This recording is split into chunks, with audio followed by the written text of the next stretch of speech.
From updating the vote on the TBD to a new place to park when you hike Candy. These stories and so much more coming up next on Richland Now.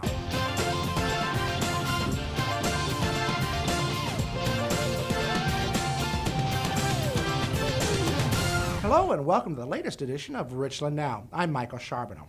At its March 21st meeting, the Richland City Council unanimously approved the formation of a Transportation Benefit District. A TBD is an entity created for the sole purpose of funding transportation improvements within an established district. Washington State Legislature permits local governments to form a TBD and fund it through a variety of mechanisms, the most common being a vehicle license fee. Richland's TBD will fund two important transportation system needs, the Pavement Preservation Program and the Patel Bridge. There are an estimated 40,000 vehicles registered in Richland, and increasing the car tab by $20 will raise enough money to annually fund both. City Council approved the $20 car tab fee at its May 2nd meeting. City staff estimates that the TBD will collect $850,000 a year. $510,000 of that will go towards the city's pavement preservation program, while the remaining $340,000 will fill the remaining funding gap for the Patel Bridge. Collection of the vehicle license renewal fees will begin January 2018. If you are interested in learning more about the design of the Patel Bridge, including how public art will be incorporated, plan on attending an upcoming open house. The Patel Bridge Architectural Features Open House is scheduled for Wednesday, May 17th from 6 to 7 p.m. at the Richland Community Center. City of Richland Public Works staff and Richland Arts Commission members will be on hand to answer questions. Richland City Manager Cindy Johnson directed the Arts Commission to develop architectural features for the bridge, which will be the connection between Core and South Richland. The theme the Arts Commission created is Connecting Richland.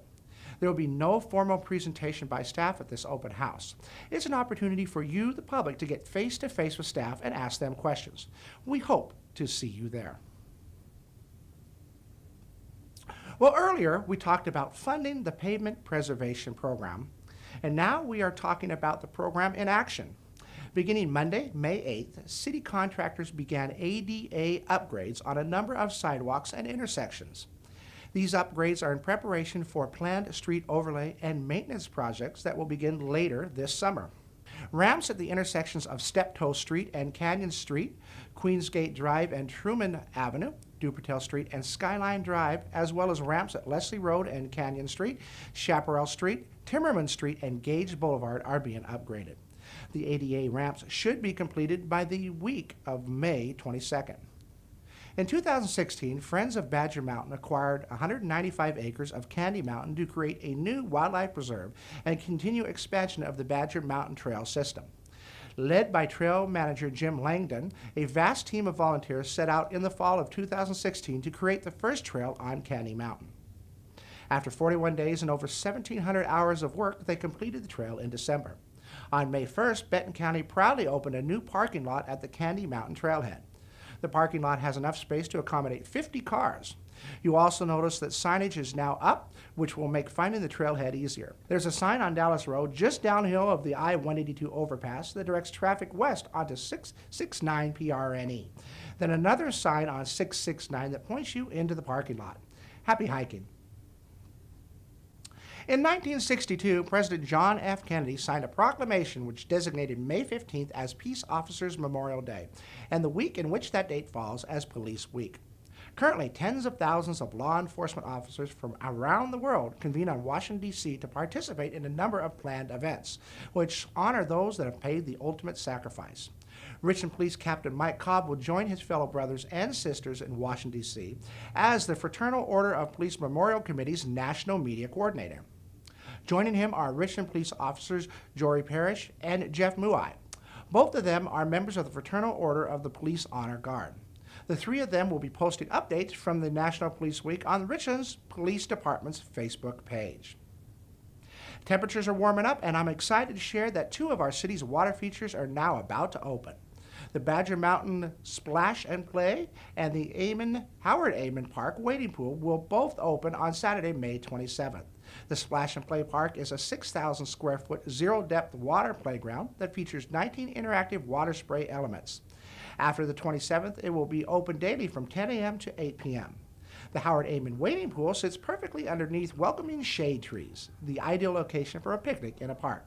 This is a great location for your little ones to cool off. But be advised that no lifeguard is on duty, so be careful and swim at your own risk. If all the spring cleaning you've been doing has you surrounded by toxic chemicals and you're not sure how to get rid of them, well, grab a pen and paper because we can help. A household hazardous waste collection event is scheduled for Saturday, June 3rd from 9 a.m. to 3 p.m. at the Uptown Shopping Center. The event is free to all county and city households in Benton County. No business or contractor waste is accepted. Disposal is taken on a first-come, first-served basis, and early closure may be necessary if they reach full capacity. For additional information, contact Benton County Solid Waste at 509-736-3084.